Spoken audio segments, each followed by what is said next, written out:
Welcome back, Al. This is the Brothers Mahoney. With you, as always, is Michael. And this is James. And today is a interesting discussion, or hopefully an interesting discussion. We are talking for the first time about a Doctor Who book. We've mentioned plenty of times in the past that there are multiple Doctor Who book ranges, both from Virgin Publishing and from BBC once they took over. But this one's sort of a interesting case. It's not really connected with a range, but we are discussing The Wheel of Ice, written by Stephen Baxter. It was released in August of 2012. It's a book with the second Doctor and Jamie and Zoe as companions. And like I said, it's not part of a range. It came out 2012 when the BBC Past Doctor Adventures, which was the book line that covered Doctors of the Past. Was it really a book line though? Because it seems to me it's just random books that kind of get thrown together because they were Doctors of the Past. Well, yeah, I mean, by book line, I didn't mean it told a cohesive story or anything, just that it's a series of books. It may not be connected, but it still counts as a series of books. I think it had 76 entries or so of past Doctor Adventures, and that'd be Doctors 1 through 7 at that point, because they were also publishing the 8th Doctor Adventures concurrently. And that ended in 2005, around the time the new series started. So this book is the first book since that point to feature the second Doctor. I think the last book to feature the second Doctor was in the Past Doctor Adventure book range. It was a Warlord game, which I'm pretty sure we mentioned sometime before also. Because that book happens to mention psychic paper, which is one of the few elements you sort of took from the new series and threw into the book line. Yeah, since because by that point, the new Revival series had started airing, they were able to throw a reference or two from the Revival series into a Past Doctor range, which is always slightly interesting. So it's sort of interesting that our first voyage into Doctor Who books is something that's not particularly as, I don't want to say recognizable, but when people think of Doctor Who books, they probably think of the 90s books a lot more than they think of these random, quote-unquote, newer books. I mean, this book now came out 12 years ago, but even so. I'll go into the plot now straight from the book. And you should see the book on the screen, by the way. It's the copy we own. It's a hardcover copy I got for pretty cheap off eBay. It's funny they got it off eBay considering it's still from Indiana. I thought you picked up at the book sale or something. Yeah, it's apparently from the Syracuse, Indiana Public Library. And we've mentioned before we live in Indiana. I'm not exactly sure where Syracuse is. No, am I. I'm actually going to look very quickly. Just because I'm interested. I know anybody watching stuff from Indiana won't care now, but to be fair, if you're from Indiana, you might not care that much either. I get you, fam. It's not that exciting. You got it off eBay? Yeah. It's a county over. And that might show how horribly traveled we are. It's just in Kosciuszko. It's literally a county over. That's hilarious. I used to work in Kosciuszko County, which is even funnier. And I still don't know where Syracuse is. Great times. So that might be why I got shipped here so quickly. I have no words. Quite okay. Continue. Anyhow, yeah. The plot after this is such. Hurtling through a vortex beyond time and space is a police box that's not a police box. The TARDIS has carried the Doctor and his companions, Jamie and Zoe, to all sorts of places, but now, when they don't want to go anywhere, the TARDIS makes a decision for them. Like it or not, they're coming in for a landing. Who knows where or when? The Wheel. A ring of ice and metal turning around a moon of Saturn. Home to a mining colony supplying a resource-hungry Earth. It's a bad place to live, and a worse place to grow up. The colony has been plagued by problems. Maybe it's only a run of bad luck, but the equipment failures and thefts of resources have been increasing. And among the children there are stories of mysterious creatures glimpsed aboard the Wheel. Some of the younger workers are even refusing to go down into the worn-like mines anymore. And then one of them, surfing Saturn's rings, saves an enigmatic blue box from destruction. Once on the Wheel, the Doctor and his companions face a critical situation when they become suspected by Sam as the source of the ongoing sabotage. They soon find themselves caught in a mystery that goes all the way back to the creation of the solar system, a mystery that could destroy the Wheel and kill them all.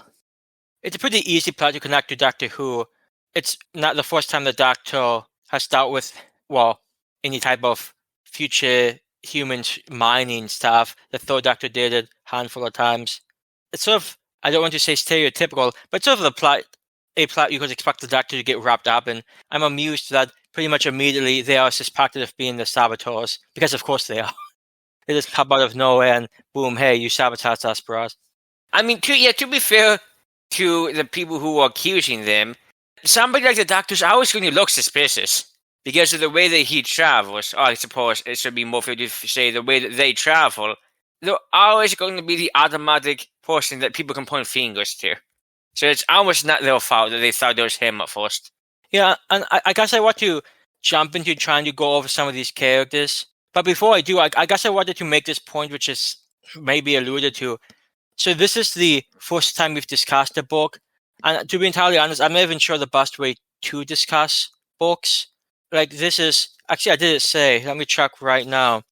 This book is 311 pages, so it's not like a particularly long book. Although, to be fair, for Doctor Who books, I think it might be one of the longer ones. Most of the ones in the various 90s ranges were more around the 250 and Yeah, like 250, 270. 260 range, yeah.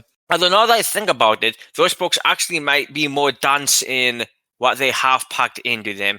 So maybe they'll even be worse than this one.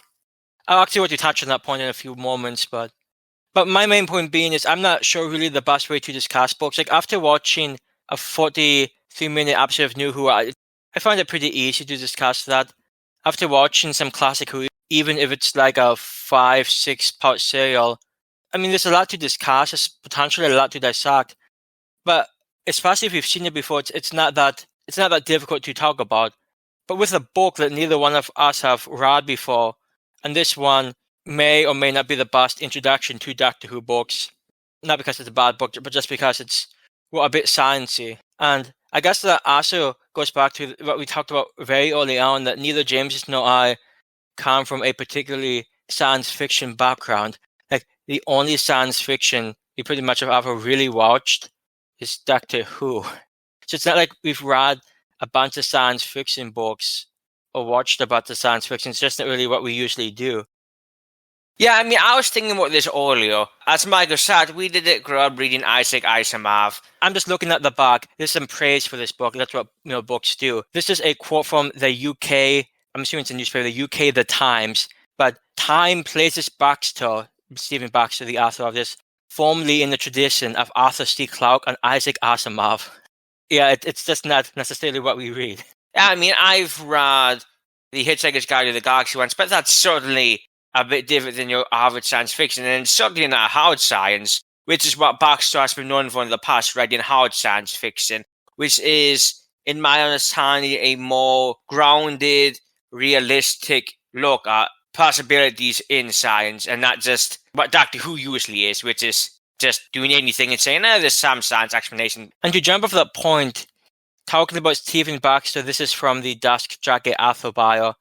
Quote, Stephen Baxter is a trained engineer with a degree in mathematics from Cambridge and a doctorate in aero engineering research from the University of Southampton.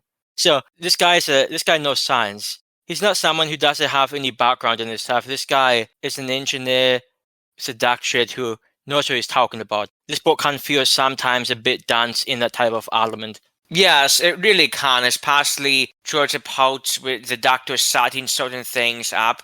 And there's at least two sequences during that section, two different sections, where I'm not quite sure what he's doing even as he's explaining it. I mean, one, Zoe's then. Zoe basically knows too. So actually, it's probably the Doctor and Zoe explaining it to somebody else, because Zoe's about the smartest the Doctor is. But the interesting thing about books is, of course, to allude to what Michael was saying earlier, when watching a show, you have the visual element, you have the sound element, and you hear the conversations people have. But it doesn't need you set up the setting, at least in words. That's already set up by the backdrops. A book needs to set up the setting, it needs to set up backstory, it needs to do all of this plus the conversations, which makes them a lot denser in terms of being able to comprehensively condense into your thoughts on the book.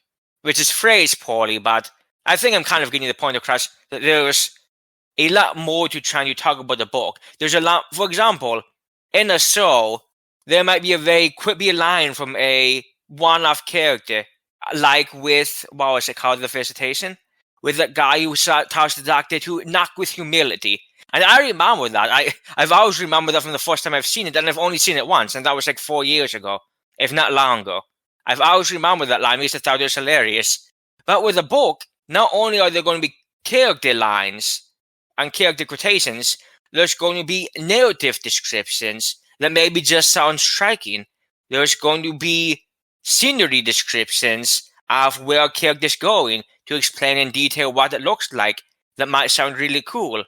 So when talking about something like a book, do you set all of these aside to mention them? Because there's always going to be a lot more cooler sounding things in a book than I think would ever be in even the most densely packed TV series or movie.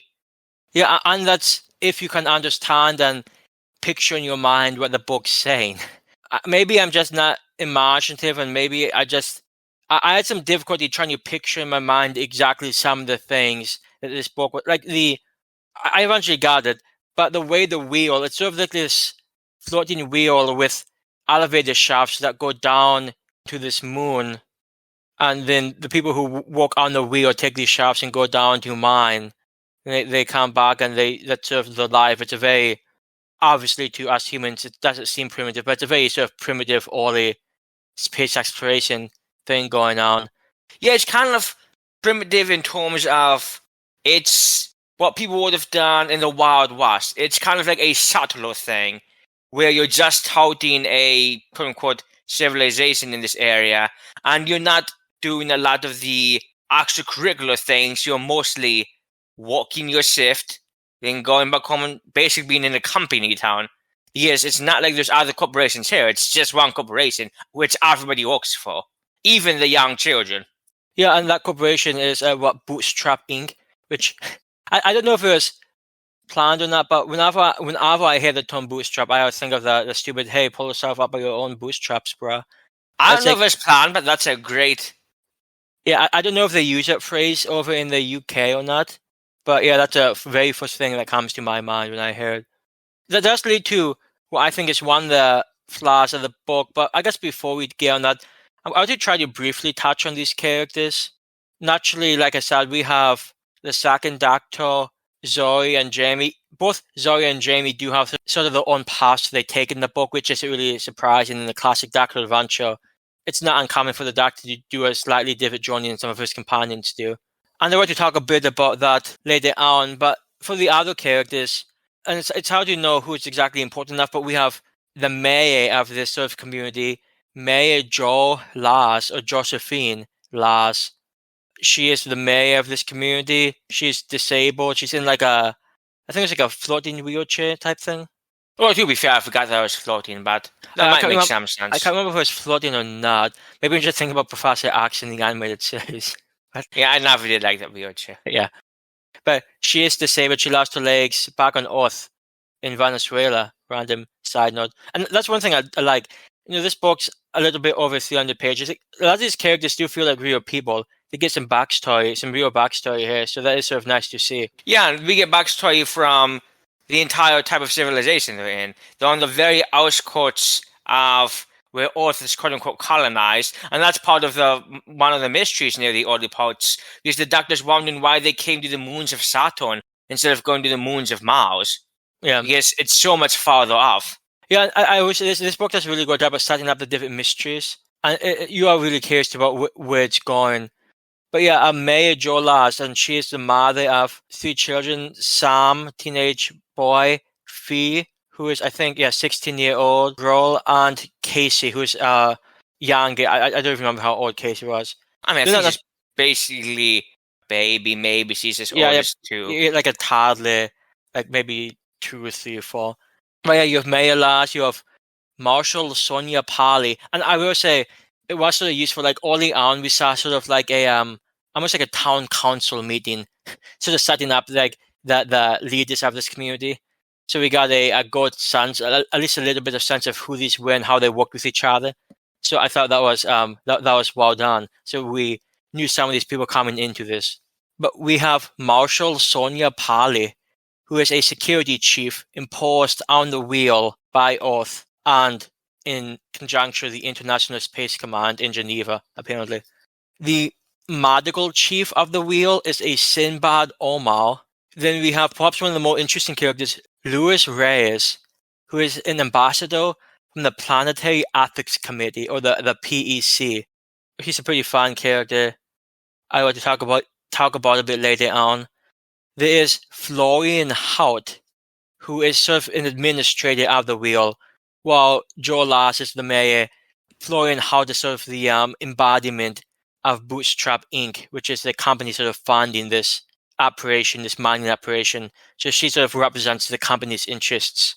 Which, of course, the company's interest is money, making people work, not caring all about working conditions. Yeah. So she's like the full on. Well, I mean, we'll talk about her a bit. And other characters, is I think only 3 that wanted another mention. This Fee Lars, who is like daughter of Mayor Joe Lars. Her full name is Josephine Lars, but we just call her Fee. She sort of gets attached to Zoe. She and Zoe are around the same age, so they sort of form a bond there. But not in a sexual way, that's for sure. Yes, that's for all the Survivor fans out there. Good stuff. This her older brother Sam Lars. He gets sort of roomed with Jamie, because what sort of happens is after they're sort of cleared of sabotage, the doctor, Jamie and Zoe, are sort of taken to the mayor's house to sort of, I mean, I don't just say be kept under supervision. It's like they're trapped there. They're sort of moving with him for a bit, and so Sam has to share his room with Jamie. So the two of them also get paired up, and they have sort of an interesting relationship. And that actually leads into Jamie's sort of story for the book. And lastly, I'm not even sure what to call it's like a machine.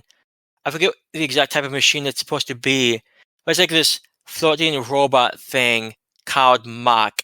And it's AC, but they just call it Mac. Of course, an acronym.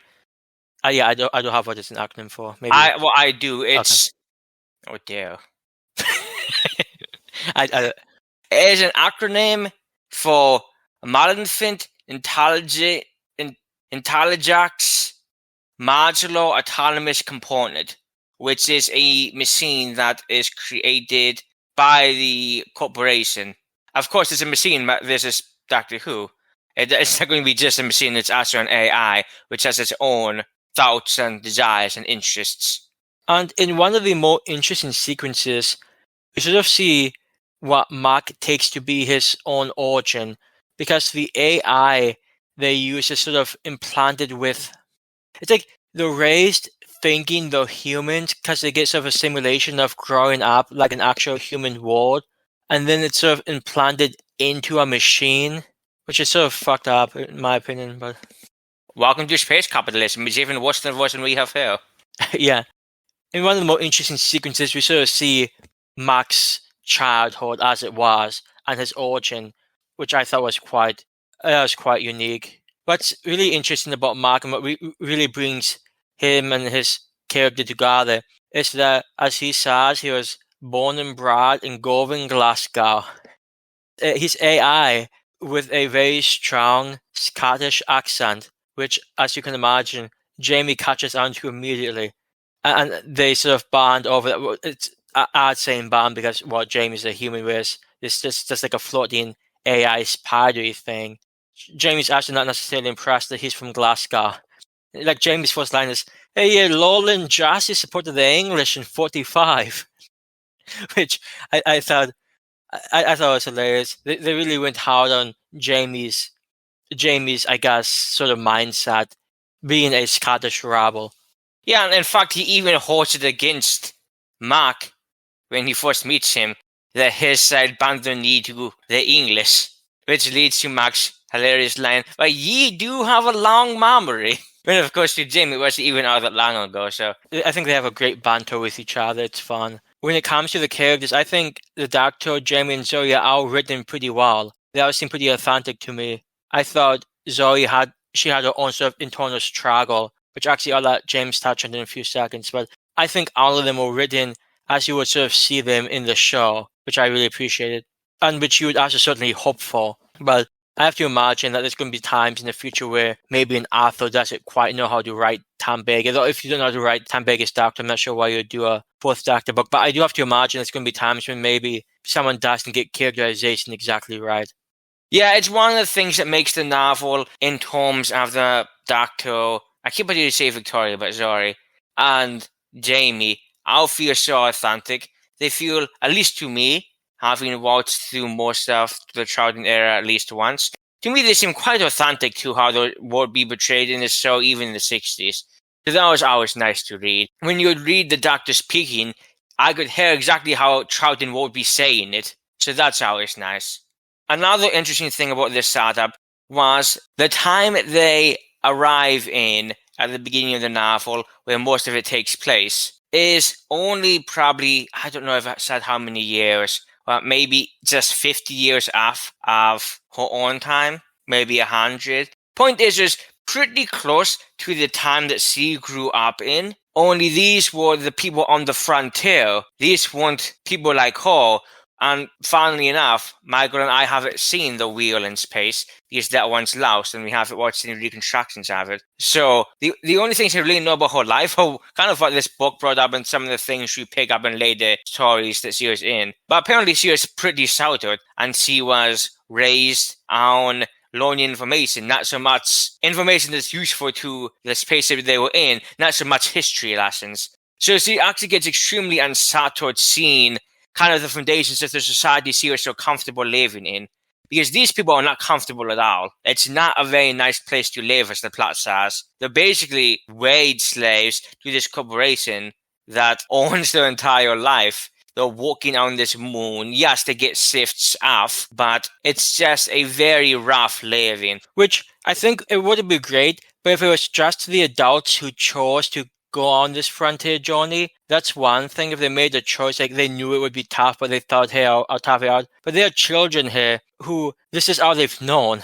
Like they didn't ask to come out here, but there's like kids who are 14 and 15 down mining the moon. And it's sort of just expected of them, even though they had no agency in it. And that just makes it all the worse. Yeah, I thought there's an interesting character arc for her to go on because she was trying how to. I mean, she got kind of judgy saying, oh, they don't have correct food dispensers, and saying, oh, this doesn't seem all that safe. Why do they actually have the artificial gravity done correctly? And the doctor has to reprimand a few times saying, Zoe, this isn't quite your time. You should be happy that they're even trying this without the safety that you had all your life. So it's kind of a culture shock for her in a lot of ways. Yeah, and she has that journey that she's sort of taken. She's having a hard time. In fact, even the doctor and Jamie talk about it a bit early on when they're sort of locked up in a cell. And a side note, that leads me to an amusing line, or not line, but just an amusing thing that Jamie was thinking. Because of Jamie's background being a Scottish rabble, he's apparently been in plenty of English jails. And there was a quote when being spoken to Marshal Sonia Pali, who we mentioned earlier. There's a quote that everything in Jamie's upbringing had led him to react strongly against English in authority. So that sort of cracked me up. Yeah, Jamie is basically an action hero in this book in a lot of ways. Yeah, like I said earlier, Jamie sort of gets bunked up with Sam, who is Afi's brother. Sam's sort of like he's a worker in the mines, but he's also a bit lazy. Lazy is probably too strong. He's just like a typical teenage kid. He likes making music. He has a sort of guitar-like thingy. He has friends he likes to mess around with. They go sort of skating on waves on the moon, screw around like a lot of teenagers do. This society doesn't really. It sounds like they can call off work, so it's not like they're forced at gunpoint to go to work. Because at one point they just keep work for a day and go surfing on the moon, which is sort of funny. So it's not like it's the worst society of it. It's just not good. But Jamie gets a really strong bond with Sam, and the whole community of like young people in this actually go through a bunch of things, because at one point, once the sabotagers get particularly bad, or what the Bootstrap Inc. considers to be sabotage, they come to the idea of, hey, let's just lock up every young person and they actually do hold like all the young people in a single, I forget what they called it, but like a single bubble of the ring. They sort of hold them there. Yeah, containment bubble. Yeah, like a containment bubble. And through a pretty fun sequence, now this is it through their point of view, this is when the doctor's trying to talk to him. And this is also when Florian Hart's going on like, oh, hey, maybe we should consider cutting some of the toes off if they keep rebelling and sabotaging and such. And that's some quality motivation right there. Yeah, which is also funny because, I mean, I don't know how spoilery this is. I think you should read this anyway, but Florian kind of knows they're not sabotaging anyway. She's just kind of trying to do a power grab. So she's just using them as scapegoats. And yet she's still saying this. And the doctor even suspects she's intensely instigating a, maybe not revolution, but the people rebelling so she gets even more power. The doctor's not very shy about saying it either. I think he says it right to her face. Yeah, Charlton could be sort of shifty at times, but he can also be pretty honest and blunt and such. So it's sort of funny when he's just outright accusing her of these things. But Ward gets down, and I don't know how Ward traveled that quickly, but Ward gets down apparently to the kids and the teenagers like, hey, they're talking about cutting their toes off, bruh. I think the Ward got down because she made the announcement. Oh, she already made the announcement. Beautiful. No, that's why the doctor was so insistent that she was planning this, because she actually made the announcement while they were already riled up in the containment bubble. Once Ward gets down and the announcement's made, well, what happens is, I'm sure you can imagine, the teenagers and the kids rebel. They break out. And I think a group of 10 travel with them. I forget the exact number. They had all this equipment stashed away. So it's like they were planning something like this for a while. Once they do a breakout, they go down to the moon to have sort of like their own settlement. And Jamie goes with them. Now, the interesting thing about this is that Jamie didn't even need to be locked up with him when all the kids got locked up. He didn't need to be locked up with him. He could have gotten out. So Jamie had a chance to get out, but he forms a bond with Sam. And he also sort of has a mission to, hey, watch Feast Necklace, which is something we haven't even really touched on. But yeah, and that gets you the complications about how much do you cover in a book. Yeah, it's just how to narrow down what's important. But point being that Jamie's sort of story revolves around him helping out these kids and hanging out with them and trying to help them as they get their own, or try to get their own sort of civilization going as tensions grow. It's really interesting. Zoe has her own stuff going on. Jamie's trying to help Sam and Fee, and there's some stuff going on with them. It's just, it's really fun. It seems pretty authentic to Jamie's character. He has a really, and I think we saw this in the show, he has a very big heart. Seems like a really nice guy in general. So it makes sense that he would be able to connect, even though Sam might be a bit rough with him. He keeps calling him Grandpa, for instance, because Jamie's so much older than Sam is. Despite that, I think Jamie grows to really appreciate some of these kids too. Not to get too into the details, which you've already kind of done. Basically, the Avomancer necklace that Fee has is an allohistorical law, according to the doctor. It's a very fascinating explanation he gives about it. Basically, it's a way for a species who is trapped but can't get out to use time travel to get out. He describes it basically as a fisherman dropping a lure into a pond in the morning and coming back in the afternoon. For the fisherman, it's only maybe 5 hours since they've sent the lure out, because this is a lure through time to the past. What the lure does is you send it to the past, the people in the long past pick it up, then part of the entire civilization is basically based around trying to get to where you are, which is a way that you can get rescued. For the person waiting, it's not all that long, but it can change millennia of things that happened in the past just to get to the point where you're saved. The doctor says it's quite an article even by Time Lord standards, which he says is saying something. And I thought it was an amazingly fascinating explanation that he gives to Zoe about it. Yeah, and that lore comes in the form of like a necklace that for some reason Fee, again the daughter of Joe Lars, is wearing. And it seems like it's I think what Fee says, because Jamie's told by the doctor, hey, watch out for Fee and watch that necklace and try to find out about it. And Jamie does ask about it, and I think she just tells him it's like a family heirloom, which it sort of is. But in what has to be one of the most interesting sections of the book, personally one of the ones I found most enjoyable, is we sort of see the history of this law as it sort of passed down generations of the Lars family. You see a young ancestor of Fee given this, it's sort of buried in rock and other stuff. And we sort of see throughout the ages, I think it goes to the 1930s and 1960s, we just see it sort of get passed down through the Lars family until it gets passed down to, naturally, Jo. Now, this is when she's back on Earth. This is actually when she still had use of her legs. When you see it passed down to her, and there's something going on where it sort of glows every, I forget, it's like every 15 years. It has a specific pattern where it sort of glowed in a specific time pattern, and they never knew why. And I think eventually the family found out it's technology. I mean, it's not like humans back in the late 1800s, early 1900s going to figure out why something's glowing if it connects to like certain star patterns, which is sort of how it gets activated. But point being, we see it sort of passing down the Lars family, which I thought was a really fascinating sequence, and that actually leads to the reason why Jo Lars has a devotion to and a deep interest in trying to colonize the moons of Saturn. Yeah, it's a very interesting thing. It's even better because the one who sent it, who basically blew up half a moon to do it, since time travel takes a lot of power, as the doctor says, actually didn't even mean it to go to humans. She meant it to go through, and I say C, it's technically an AI, but they're always thinking of themselves as a C, so that's what I'm going with. She actually meant it to go to the original rulers of the Earth. I don't know if the book actually says Solarians, but it does more than once mention the reptile race that predated humans. And the second doctor makes the point, I've always heard rumors that there's a reptile race before humans, but I've never gone to check, which is quite funny considering one of the things we've recently covered was Doctor Who and the Solarians, where maybe, to paraphrase Rory, maybe the Solarians got impatient.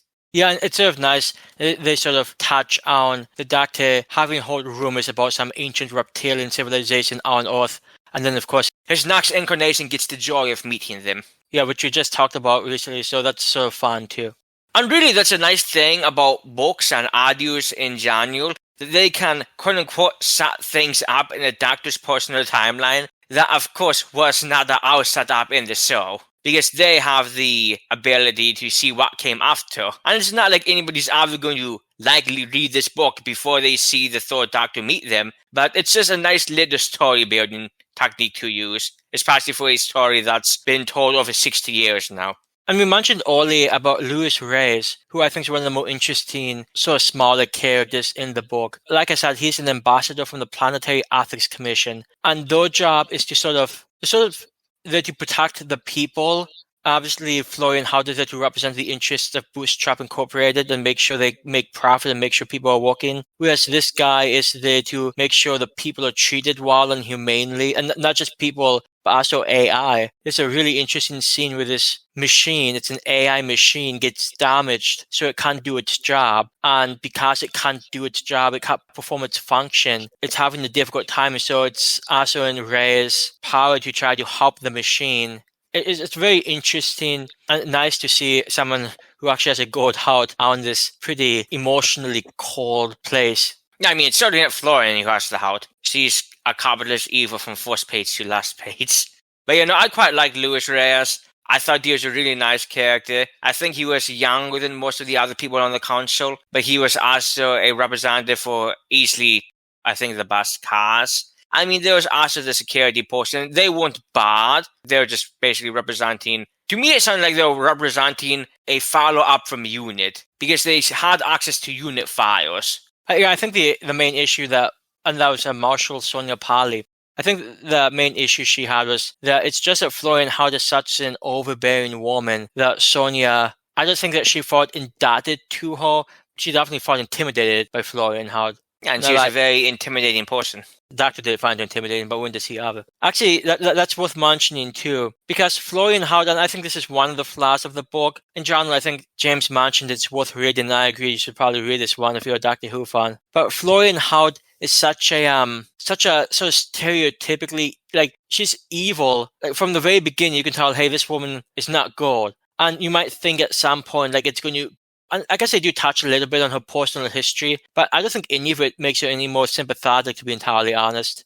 Never throughout this book does she get even an inkling of redemption, and she goes down to the very end as a pretty pretty despicable individual. Yeah, I mean, when you're Capitalism Incorporated, which is what she's representing, then you can't come out looking good, and she just does not. Her backstory is touched upon, and it's interesting. Basically, her father was involved in the Tiamat experiments, and then her family name got ruined after those went awry, and she basically blamed alien life for that. And she also was involved in covering up potential alien life on the moon as well, because she knew if alien life was found here, then under space law, our mining would have to immediately stop. So she tried to cover that up as well, and that's where it gets into blaming the youth. But I mean, there was a lot of the politics. It's how do you explain? They weren't quote unquote up front, but I don't know. In some ways, they were. It was done in a very daft way. It worked out very well the way they did it. And while I agree that Florian Hout is a weakness of the book and just that she's an obvious character who's not good, I think a lot of the politics around a lot of the characters worked out really well, and the situation they were in, and the ramifications anything would happen to the colony and whatnot, and to the business side of it. I just thought that was all pretty fascinating. In fact, I think Florian even accuses Luis Reyes as being part of the Pull Back to Earth organization, which is really funny because that's an organization on Earth who wants to pull humans back from colonizing space. They want them, as the name says, wants to pull them back to Earth. And they're seen as radicals. I think even Zoe, see, the thing is, they were actually mentioned before in The Wheel in Space. Now, we've never seen or listened to The Wheel in Space because I know it's like a reconstructed version out there. We haven't experienced it. So that's one of the classic Who things we just haven't seen or listened to yet. But they are mentioned in The Wheel in Space, and I think Zoe herself even calls them radicals. Oh, to be fair, Zoe wasn't exactly the most independent thinker.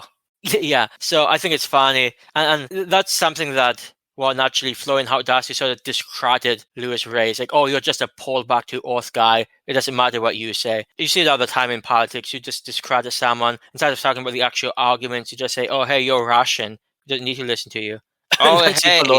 Oh, hey, you're anti-Semitic, even though all you are as opposed to the current state of Israel. Yeah, no, it's pulled all the time to quote-unquote discredit people. Not, of course, actually using information, but just to make people not want to listen to them. Like, oh, you're a terrorist, so just calling people a terrorist and then going on with their day without actually proving it, just saying it. And that's all they need.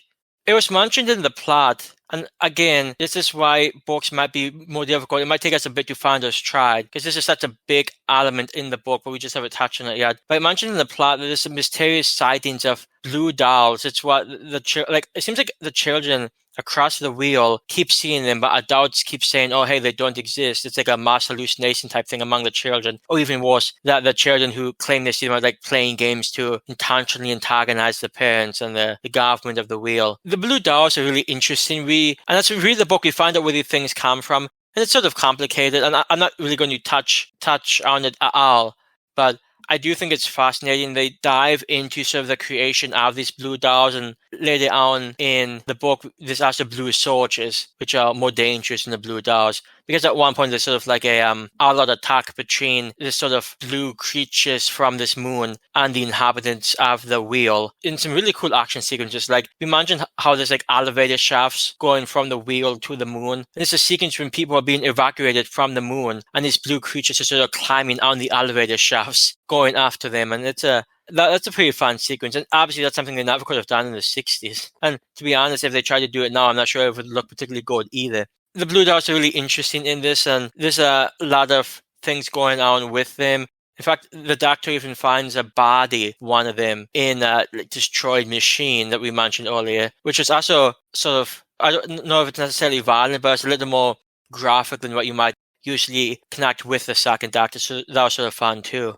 I mean, there's even an autopsy sequence at one point. Yeah, the autopsy sequences, they try to sort of figure out what this blue creature is, and, well, they don't really discover... I mean, they discover things, but... I mean, they discover a lot. It's just hard for them to conceptualize. The doctor, of course, is doing most of the conceptualization. Yeah, so I thought that was really fun, and that's one of the main focuses as far as through the second half of the book, trying to communicate with sort of the creator of these blue creatures, and like James said earlier on, that gets into a very... because the creature can only communicate by using neutrinos. So the doctor tries to create some type of way so he can sort of catch the signals of neutrinos being sent out. I'm going to just end it there.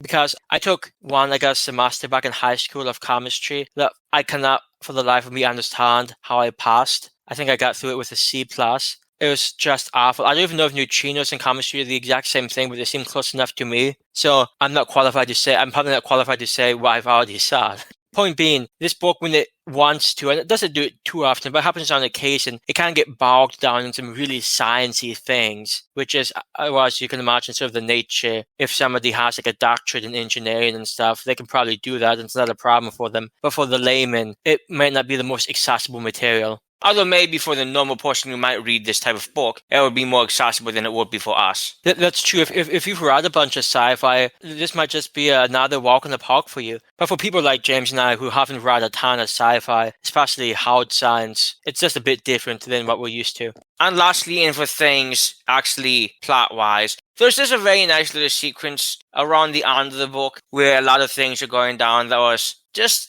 It was really nice. Like I've said before, I'm not as familiar with Zoe as other companions. Probably, again, because we didn't see the episode that she was introduced. Another thing about it, we also haven't seen the episode where Victoria was introduced either. Maybe that's why I always get the two mixed up in my mind. And of course, Jamie is always more memorable anyway. But there was just a nice scene with Zoe taking care of the youngest daughter of Josephine. And she was keeping her calm because at the time, it was just her and this small child in a very small spaceship. Kind of trapped, if I'm not mistaken. At very least, they're kind of in danger. And the small child, they want their mother, they want their older sister. But of course, they're not there. So she calms her down by telling her a story about the Caucasus, who of course we meet in the Mind Ramble, and who apparently Zoe had read comic books of when she was younger, because that's from her generation. And it's not horribly plot relevant, but it's just really nice to see Zoe calm the child down. And as Mark later notes, she actually has a really good way with children when she's not being so self-conscious about it. And so clinical. Yes, and as clinical as she can be. So I just thought that was a really nice sequence. It read very nicely. And another thing, speaking of the ending of the story, which I thought was fascinating, was more than once the writer decided to eschew using names of who was talking and just have the, I suppose you could say, quotes of the characters, and it would just go quote from quote to quote to quote, and you could just tell who was talking by what they're saying and who's in the room. And I thought it was a very fascinating way to save time. It saves word, it saves page length. I just thought it was really interesting. It worked really well the few times it came up. Yeah, and especially toward the end, after everything gets sort of settled down, it's like talks of making like a constitution for the settlement. And it's a really nice, I mean, like James said, we don't see who's saying anything. We just see the conversation as it happens. And it's a quick, I think, maybe page and a half sequence, but it's just fun. I sort of like it how Baxter sort of changed it. He doesn't write it out in the same way. He has different styles from some different portions, and it just sort of works. It's sort of nice. And before we end this rambling in our defense of first book conversation, later ones will be better. We can hope. Well, we can hope. We'll just have to figure out a better way to condense. As listeners to the Brothers Mahoney know, the TARDIS Wiki has a personal timeline for each Doctor, the TARDIS Wiki, of course, being the best Doctor Who wiki online. And the personal timeline doesn't include just the stories from the television series, of course, but also includes the extensive extended media, ranging from the comic books, the comic strips, Big Finish and BBC audios, the multiple book ranges, and everything in between. And this is probably something in between because it doesn't even come from a real book range.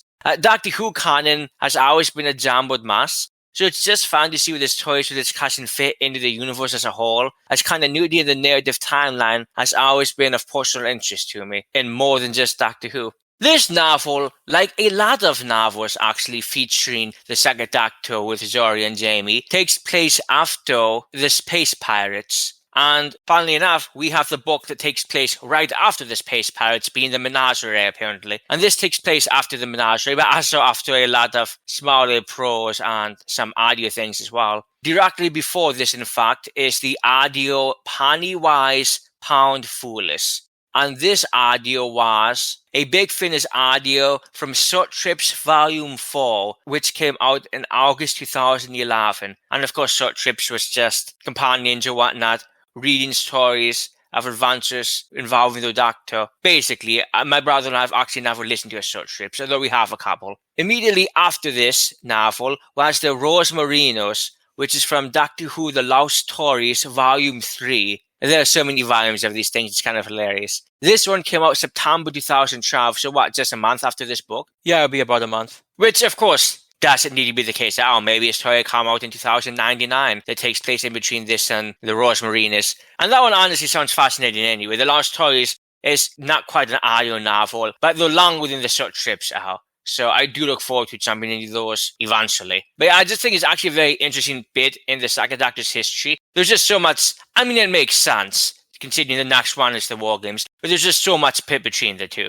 Yeah, and as always, especially with what audio and books, it's always interesting to see where these things lay in their chronology. And there's a lot of room in a lot of classic Doctor's time to do this type of stuff, especially toward the end before the War Games. I know they tried to throw a lot of stuff in before the Doctor sort of loses his ability to roam freely with Zoe and Jamie, so that's nice. As for The Wheel of Ice, I think it's a pretty solid book. I don't think it's amazing, but I think it's a pretty decent read. There were a few portions which were maybe a bit overcomplicated personally to me, but I think it comes just from the background of the author. I think he got the sort of voice of the Doctor on Zoe and Jamie. I thought he got them down really well. What we've mentioned before, but it truly did feel authentic to me. I think that he did a good job with it. The story and the mystery I thought was all pretty good. I'm not sure if all of the revelations and the conclusions were necessarily satisfactory. That's just maybe more the nature of some of the direction they went through the latter half of the book. Again, it's some more potentially overly technical stuff, but overall I thought it was a pretty decent book. What I'm honestly most curious in, and given this is the first Doctor Who book I've read, I'm sort of curious how other books, like maybe the more quote-unquote traditional Doctor Who books from the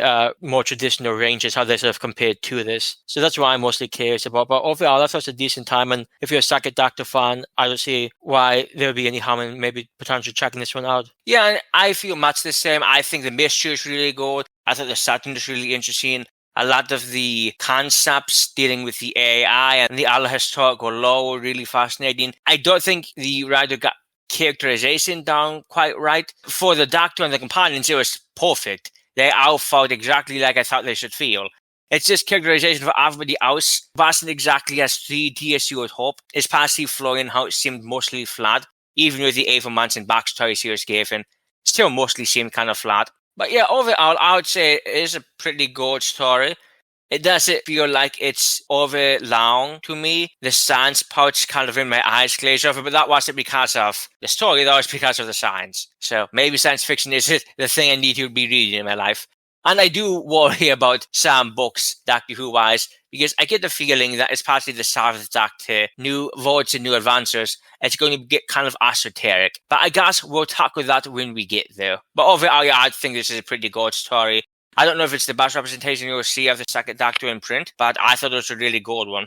Yeah, and on the off chance that you yourself have read The Wheel of Ice, by all means, let us know what you thought about it, either here on YouTube or on Twitter. But yeah, I really don't know, given when this was printed, if that many people have gone out of the way to read it. I just really don't know. I see people talking about the other ranges. I don't just say often, but I know people know about them, whereas this sort of came out in the No Man's Land period of Doctor Who. At least the No Man's Land period of Doctor Who compared to classic Doctors. Yeah, I'm not even sure what series would have been airing in 2012. Would that be like the end of Tannet's time, or would we be even into Smith's time? Tannet's time ended 2010. It would have been in the latter half of Matt Smith's time. Okay. Yeah, so that's interesting too, to put that into, I guess, a wider lands picture. But yeah, I thought it was certainly interesting. Look forward to doing some more books, and we do have more in the written word coming up. But before any of that, the very next episode will be on The Empty Child and the Doctor Dances. It is